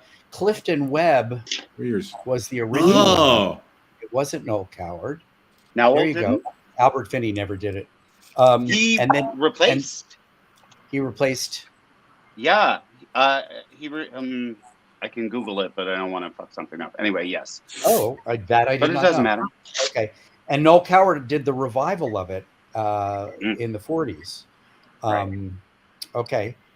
Katharine Hepburn and Laurence Olivier starred in the 1975 TV movie Love Among the Ruins by James Costigan, who wrote Baby Wanna Kiss. It was originally written as a play for what actors? Both actors? Both actors. Yeah. You would know them as a pair, I would think. Oh. There's a little hint. There, yeah, nah. Charles, would they have possibly been in a previous category if we had an extra question earlier? Maybe, possibly. Yeah. Possibly so. I just put down. All right. I put that too. The Lunts. All right, Rob, Robbie, and Matt got that one. It's the Lunts. Hugh Cronum just got Tandy. That's good. There you go. Yeah, that's a great guess. That's Tandy is was great. good. Charles spoiled it by saying a couple, but never mind. Bless you, Charles. Who was the original Serafina in the Rose Tattoo? The original Serafina? The original Serafina. That's not how I think it is. But. And we should say, too, Reed's wife, who is a very talented actress, was in the recent revival of the Rose Tattoo.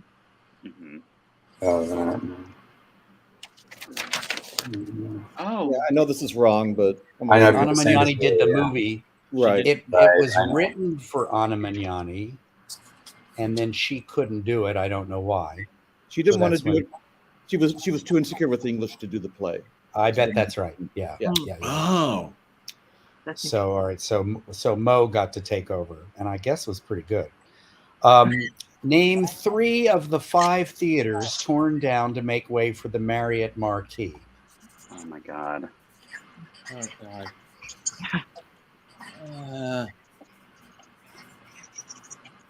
We need all 3, I assume. There were 3 5. of the 5. There were 5. Were any of you around at the time that was happening? I was. Oh. I only have 2. Roscoe Bijou and Helen Hayes, the original Helen Hayes. The other 2 was the Victoria, which at the time it was torn down was called the Gaiety, and then the Astor, which would have been probably in the Astor Hotel, which is where Robbie, I think the problem there was that the Helen Hayes and the Little are the same thing. Oh, you're right. Yeah. You know what? They said to Helen Hayes when they were tearing down her original theater, Miss Hayes, do you feel bad about your theater being torn down? She said, no, they're going to name another one after me. She didn't care. What was the last show ever to play the Morosco Theater? What was the last show? Mooney Shapiro songbook. Mooney Shapiro, right? Right. Oh, I saw it several times. It only plays one night, but I saw it several times. I saw it was so bad they had to tear the theater down. No. Gary Beach was in that. What was the name of my? This is the whole country knows the answer to this. What was the name of my second Broadway show, which also featured Sebastian Stan? Come on, you guys don't know my career backwards and forwards. What's happening? Oh, wait a second. I think I wrote this down earlier.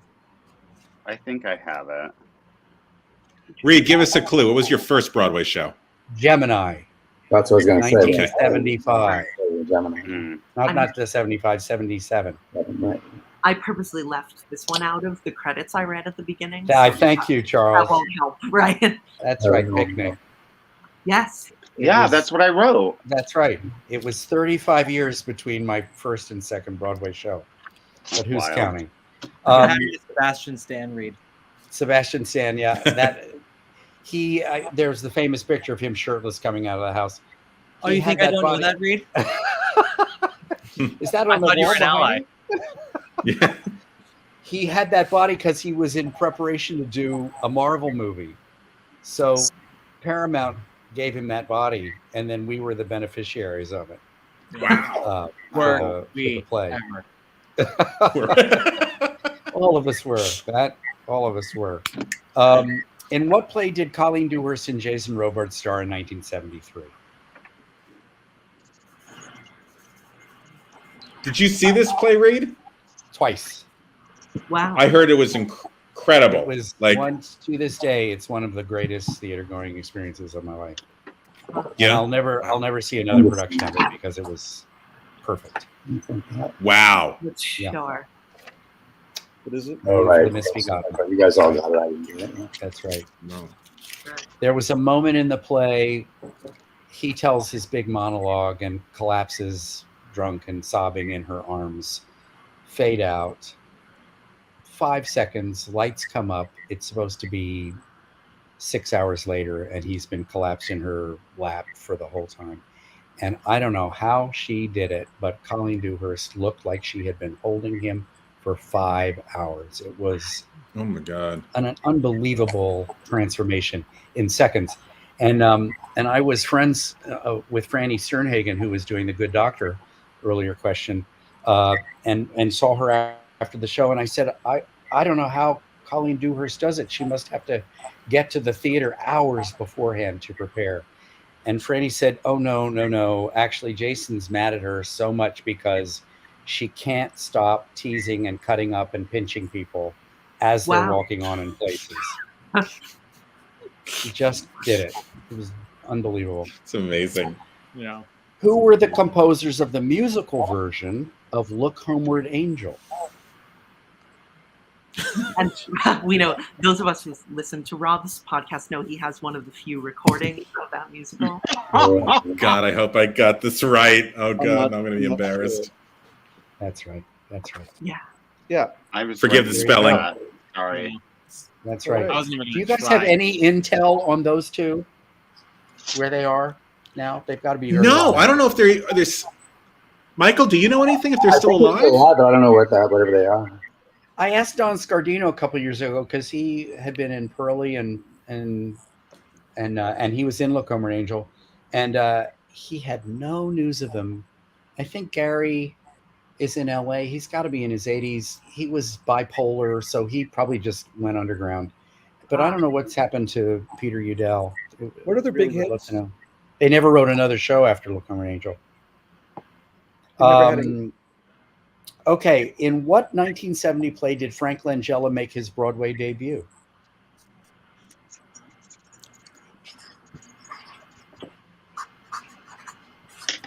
Did you ever work with Frank Langella? I never have, but we've gotten to be pretty friendly since we won Tony's the same night, and we've gotten very friendly since then. I get it. I did.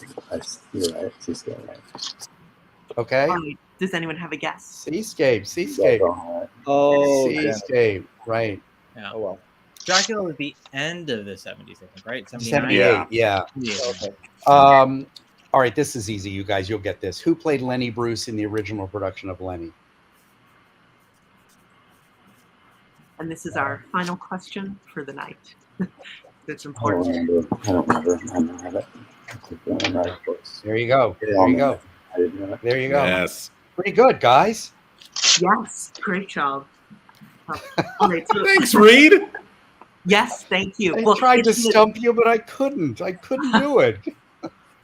Well, it's going to take me a little bit of time to add up everyone's scores. So maybe while I'm doing that, Reed can talk a little bit about Picnic or The Humans or your next play that you're about to do. Or I'm about to start a new Donald Margulies play at Shakespeare and Company in Lenox, Massachusetts. Yeah. It's a two-hander, and it's just me and Karen Allen from Raiders of the fabulous. Lost Ark. I'm so excited. It's I have officially entered the old man stage of my career. So we're an old farm couple sitting in a field watching a lunar eclipse. But it's one of the most beautiful plays I've ever been in or read or seen or anything. I think it's a masterpiece. So I'm really, really excited and honored to be asked to do it. It's awesome. Yeah. Where are Reed, you? I'm all? curious. Do you sing? I have sung. I actually did all the backers auditions for Look Homeward Angel. Did you really? Yes, I did. Yes, I did. Well, Reed, you're about Um, to be offered $10 and a drink ticket to do a concert at 54 by Rob. Yeah. So, Reed, what would you do for $10? For a musical version of what was that play again, Robbie, that you totally made up and Reed just said existed? Baby's Kisses? Baby Wants a Kiss? Baby Kiss the face of the person and the thing and the stuff. Yeah, Reed is doing a revival of Is that what it is? Yeah. Baby Wants a Kiss at 54 Below. Starring Reed. I did an encore. Starring Reed Birney. I did an encore. I did that "Hey Look Me Over" encore, and I got to sing. Oh yes, I saw. Oh yes, you were great in that. I got to sing that incredible song "Once Upon a Time," or what's it called? Yes. Yeah. From All American. Yeah, from All American. You know, Yeah. it was- Oh yeah, you sounded so good. Thanks. We're gonna put you in your Casa Valentina costume, and you're gonna do Yes. Colleen Dewhurst in Moon for the Misbegotten. Yes, that's. I'm pinching everybody while you do all the acting. That Casa Valentina costume was so terrifying. You were so good. They put it on me, and I almost passed out. It was just Well, like you looked very snatched, so You my did. Chanel suit. Reed Birney is Colleen Dewhurst at Les Mouches. That's what we'll do.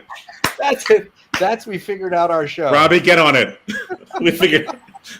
It's a great production meeting, everybody. Great work.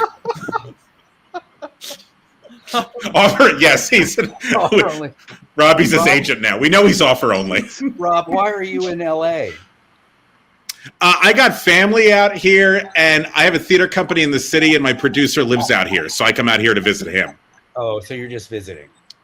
Just He's at visiting. But I 54 grew up Below here. West. Oh, you did? Okay. I'm fitting.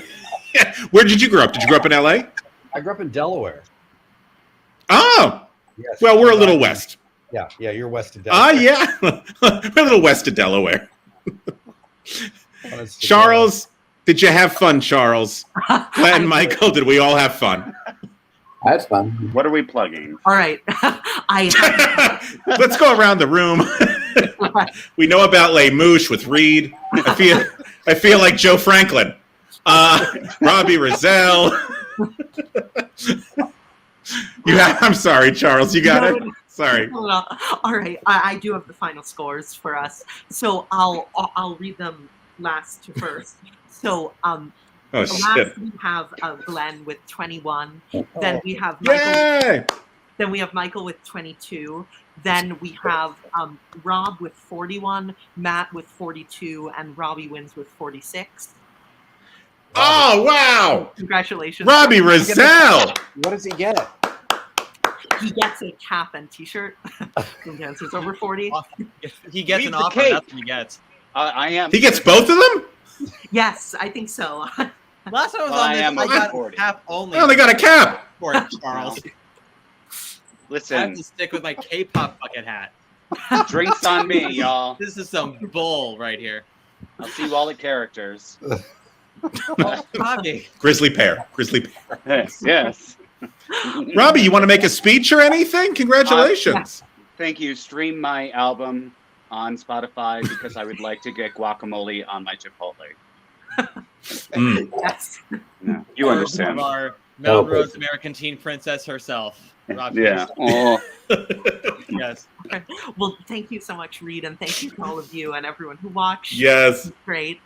Have a great Really night, fun. everyone. Thank you. Thank you. Thank you. Thanks, Charles.